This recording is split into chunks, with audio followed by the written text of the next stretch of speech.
Bon, comment ça s'est passé cette soirée? Il y a évidemment la défaite. Est-ce qu'il y a autre chose à retenir de cette soirée? C'est toujours une grande expérience. C'est la première fois pour ma part que je joue le PSG. Donc forcément, ça reste une expérience formidable. Après, on retiendra quand même une défaite. Donc c'est décevant. Le parcours en coupe s'arrête ici, quoi. Qu'est-ce qui vous marque comme ça d'entrée quand vous êtes sur le terrain, la différence entre ce Paris Saint-Germain-là et les équipes que vous avez l'habitude de jouer en championnat? Je dirais la différence athlétique. Et techniquement, on voit qu'il y a quand même un sacré levier entre ce qui se fait dans la deuxième division et la première division.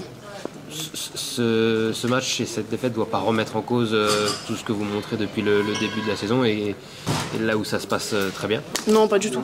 Justement, on va s'en servir comme support. On sait ce qu'il faut faire, on sait où aller, on sait quoi travailler. Qu'est-ce que vous pensez qui vous a manqué ce soir à vous, et à l'inverse, qu'est-ce qui a pu être réussi malgré cette défaite? Je pense que l'efficacité aussi, on a eu du mal à avoir le ballon, on voit on a été solidaires entre nous, on a bien défendu. Après, elles ont été efficaces. Chaque action, ça a amené à quelque chose. Et voilà. Vous avez pour objectif de rejoindre cette D1, donc d'affronter des équipes telles que le Paris Saint-Germain. Est-ce que ce soir c'était un petit peu un avant-goût de ce qui risque de se passer prochainement pour vous? Oui, il faut s'en servir comme support. On sait que si jamais on est amené à monter, c'est des matchs qu'on va jouer tous les week-ends. Donc forcément, il faut s'en servir et il faut s'en servir de support pour travailler.